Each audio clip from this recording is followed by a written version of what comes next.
Hello and welcome to the decisive first game of the 2024 World Chess Championship between 32-year-old World Chess Champion Ding Liren from China and his challenger, the youngest challenger ever for the World Chess Championship title, Gukesh Damaraju from India.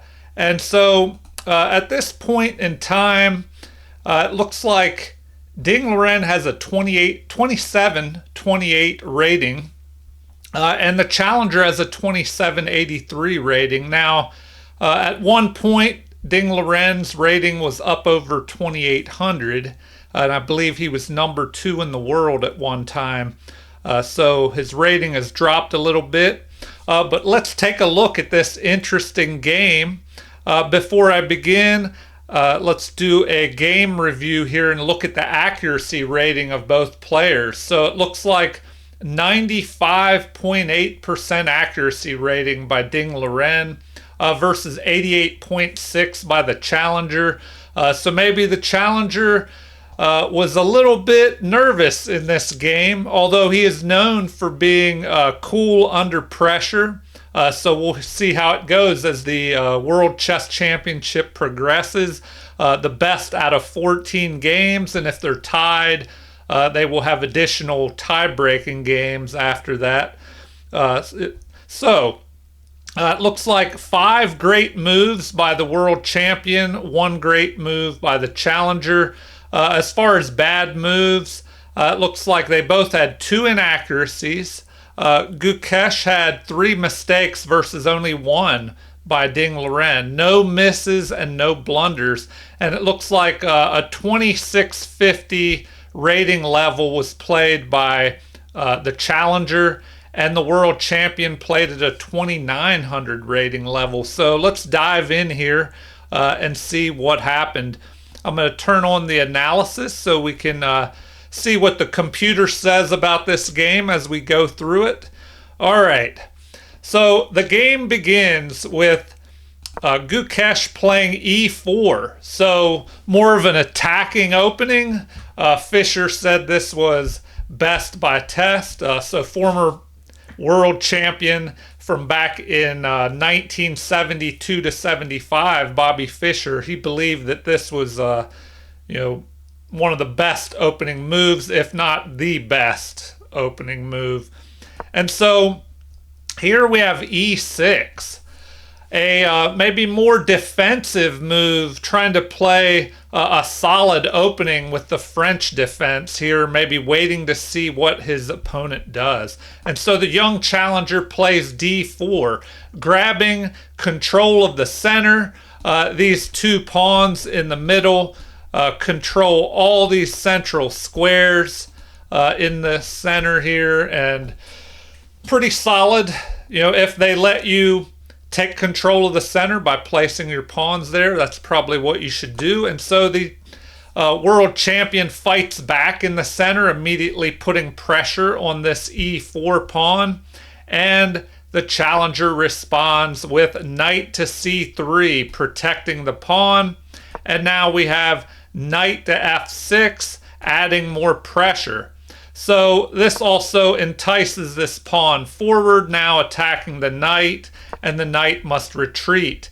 So immediately the challenger gains space in the center, kind of leaves his opponent with a cramped position here.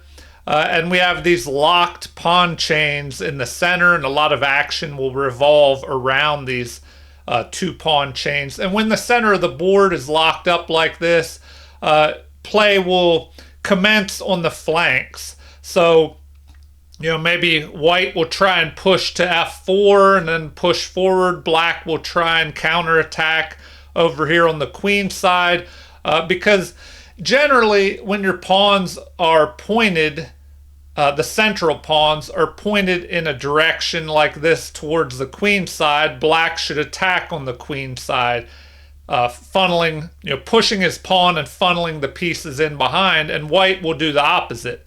His pawns are aimed this way, so he will generally want to push this pawn and move forward here on the king side. So that is exactly what he does. This also helps fortify this central pawn, especially if this pawn starts attacking the defender of the e5 pawn. So the game continues with the typical attack in the French, where you bring the c pawn out. You don't want to block it in with the knight, so you bring the c pawn out first. Then the knight can funnel in behind it, but more importantly, your flank pawn, a less valuable pawn, is attacking the central pawn here. So here an interesting move, a retreat by Gukesh, and we're still in the book opening here.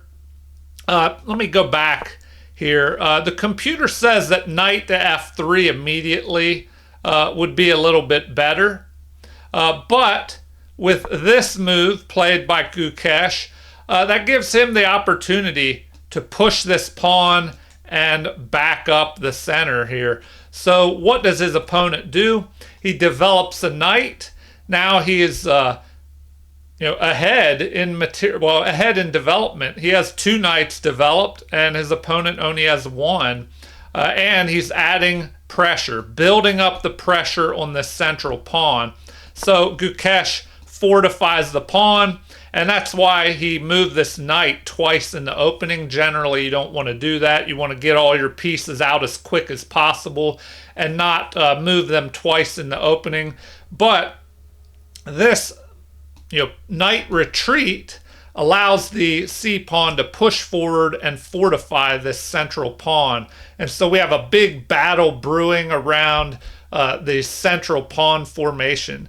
So the world champion gains space on the queen side, and this also, maybe prevents a future push of this pawn. Or, if the opponent equalizes, now in the future there could be a possibility of jumping the knight here to b4.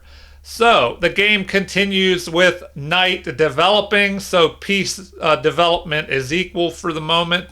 And now we have a4 by the world champion. Now normally you don't want to move a piece twice in the opening, or a pawn twice, unless you have a good reason. And here the computer agrees that this is the best move, and it gains space on the queen side, which we already mentioned that because of this central pawn formation pushing in this direction, the attack for black should be played on the queen side.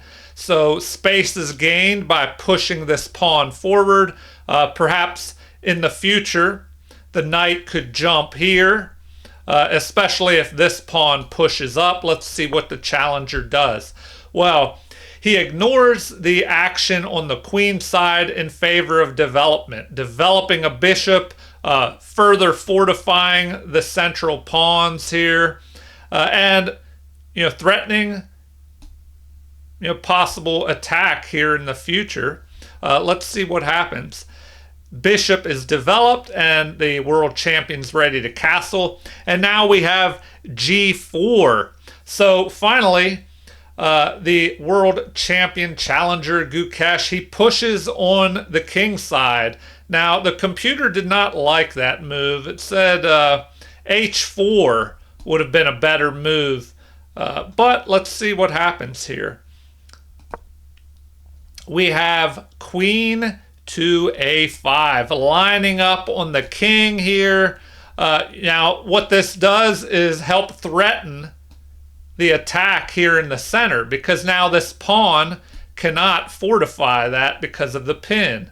So that is ignored in favor of development, which is best. But at this point, it looks like the world champion has a very slight edge of 0.05 versus the challenger. And so the game continues with a4 here, gaining even more space. The computer says that's an inaccuracy, and the game has swung back in white's favor with a 0.3 advantage for white now. And so the computer recommends b3 here. So let's see what is actually played. If b3 is played, Well, let's see.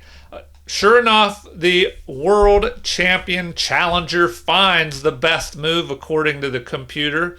And now we have a capture in the center. So finally, the tension has been relieved in the center. And before recapturing this pawn, Gukesh finds the best move in the game, a great move, attacking this queen and sending that queen running. So where does the queen go? We have a retreat back to c7. And this could allow for a possible rook moving here in the future, a battery, putting pressure down this half-open c-file. So the game continues with the pawn finally being recaptured. And then instead of capturing this knight, Ding Liren just develops his knight, which will help, give this bishop a little bit of room here, possibly moving to d7, where it can eye this diagonal and, kind of keep an eye on this knight if it tries to move forward. But, what can the knight really do? Maybe trade off with this knight. So let's see what happens. We have castling kingside by Gukesh. The knight jumps into this fine outpost here. And, this is almost always a good choice if you can place a knight on an outpost where it cannot be attacked by pawns, because the pawn, this pawn has moved forward and can no longer attack here. And there is no pawn on the d-file anymore to chase this knight away. So the only way to get rid of this knight is to attack it with a piece. And because the bishop was under attack by the knight, the bishop just retreats. And now we have forward momentum by the world champion. He develops the bishop, the best move according to the computer. And now the queen is developed off the back rank, connecting the rooks to one another. Another useful strategy, because the rooks can work better in tandem when they can protect each other, and this gives them more room to help decide where best to place these rooks. Rooks are generally well placed on open or half open files, or behind pawns that you plan to exchange off or press forward. The one weakness here, which could be a long-term problem for Gukesh, is this pawn on c3 here. This backwards pawn that can only be defended by pieces. And we could have, like I mentioned earlier, a rook-queen battery piling up on that pawn, and the pawn's not protected at the moment. So we have a capture here. So let's go back and look at this. So the knight captures, and according to the computer, that's the best move, and it keeps the position about even. White might have a slight edge here. Best is either capturing with the bishop or the knight. Capturing with the pawn would be a mistake, because then this pawn would no longer be protected. So Gukesh captures with the knight, and now we have knight to b2 here. An excellent move by the computer, although the computer prefers rook to c8, creating that battery. But this does open up the lines for the rook and queen battery if they decide to pile up on this pawn. And the knight has jumped from one outpost to another. But what is the knight doing over here on the corner? Maybe not as much as he was doing here. But it does get out of the way of a possible attack on this pawn on c3. So the queen jumps up here to e3, protecting the attacked pawn, and also maybe protecting here in case a rook lands on this square. There could be the possibility, if this queen was not guarding c1, there could be, a possible, a possible threat of capturing. Then if the pawn would capture, you could exchange off a queen for two rooks if, once there's a battery of rook and queen. So, the tactics are slowly mounting here. And now we have rook to c8. The battery is created. This pawn is under attack. So now rook to c1, getting the rook that was doing not much at all out in the corner or over in the corner out into or closer to the center where the action is taking place.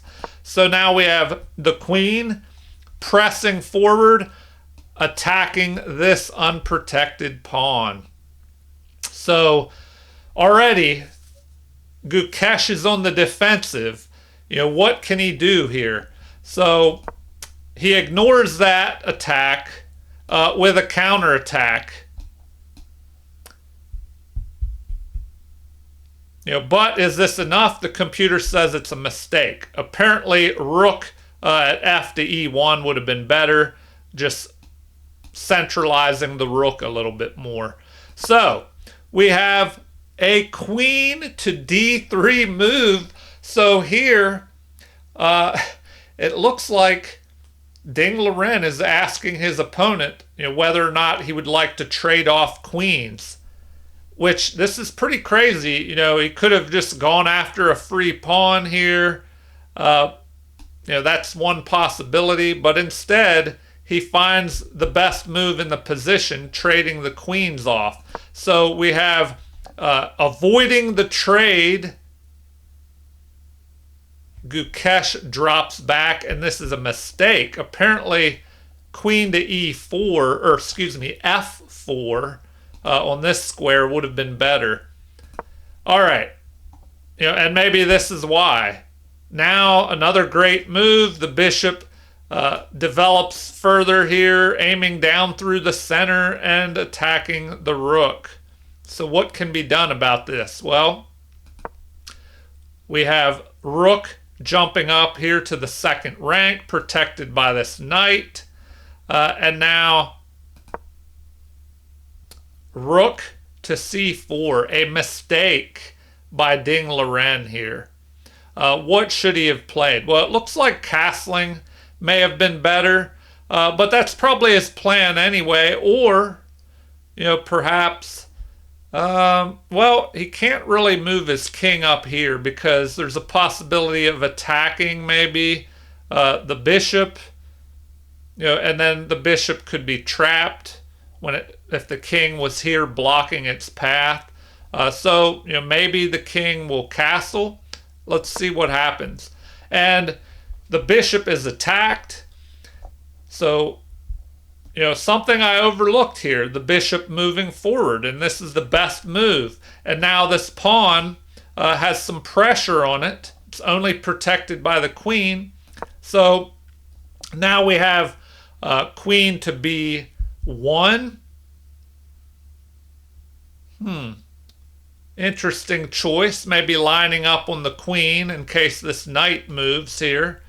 So the game continues with a capture of the pawn. So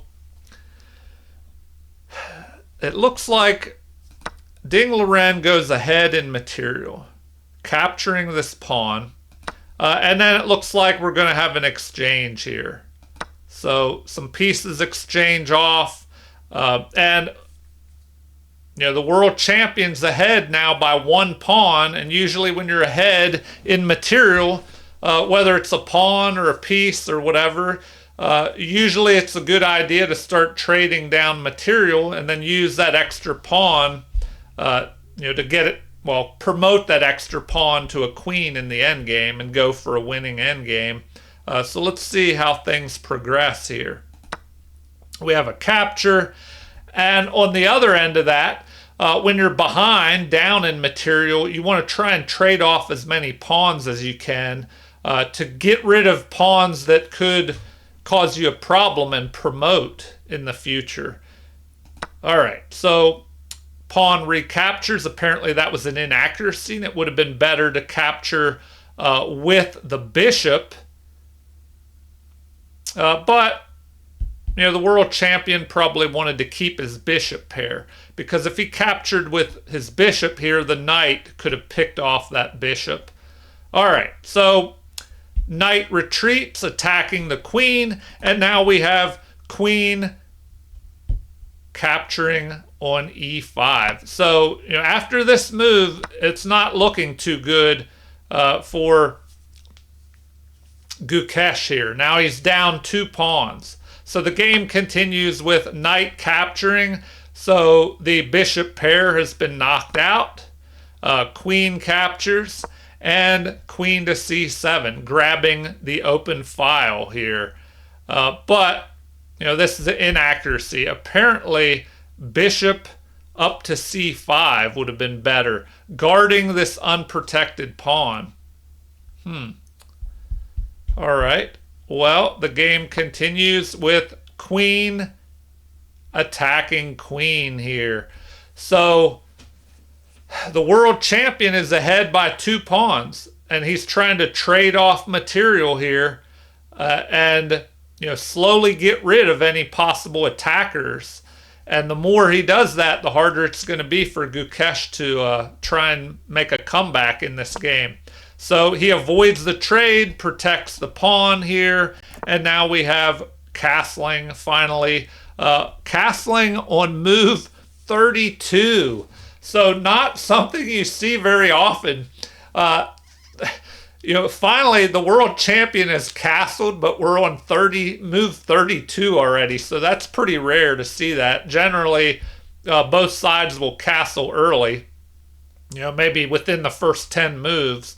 All right, here we go. Now, one reason that the opponent, that Ding Liren didn't need to castle so early is that the center for a long time was locked up, but now it's open a little bit more. So that's probably why he decided to castle and to get his king to safety, because the queens are still on the board. So let's see what happens. Instead of trading off here, trading further material, Ding Liren centralizes his knight here. All right, so let's see what happens. Well, the queen creates a battery, and this is the best move. The queen can't capture because then this knight would be captured, but does look like maybe the knight could capture, but then there might be a possibility of a fork here if the bishop moves to the c5 square. So in the game, finally, Ding does decide to trade off more material, and the more material he trades off, the harder and harder it's going to be for the challenger to get any counterplay. All right, so after this recapture, we have a pin on the queen here, pin on the knight to the queen, I should say. So what can be done about this? Well, a counterattack. That is ignored in favor of a counterattack on this bishop. So a great move by the world champion. And that's a good piece. Well, a good piece of advice in chess is if you can ignore what your opponent is doing in favor of a more powerful attacking move, so that they have to stop their attack and deal with your attack. So let's see what happens. Bishop captures, and instead, of course the knight could not capture here, because then the queen could have been picked off by this bishop. So the queen delivers a check, giving him time to save his knight. We have a blocking move, which is a mistake. Apparently, bishop to g3 would have been better, because now more pieces can be traded off if Gukesh wishes to do that. So now we have bishop developing the best move in the position, protecting the knight. So always look for moves that accomplish more than one thing. The bishop gets a little bit closer to the center here, a little more active. And at the same time, he protects the knight that was under attack. So now we have a bishop retreat by Gukesh. And now bishop centralizes, protects this pawn, and attacks a defending bishop here. So king jumps forward, and now h6, the best move in the position. So this gives the king a little escape hatch, possibly in the future here, because the bishop is, kind of guarding this diagonal down through here. But this bishop could be traded off. So let's see what happens. An attack on the queen here. The queen moves forward, the best move, threatening a mate here with bishop and queen on h1. So now we have bishop centralizing. Interesting.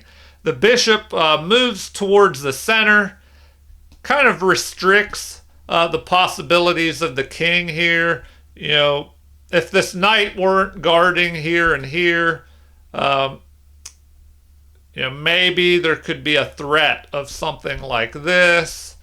Anyway, let's see what happens here. Queen to c2. Now, the computer says queen to a1 would have been best.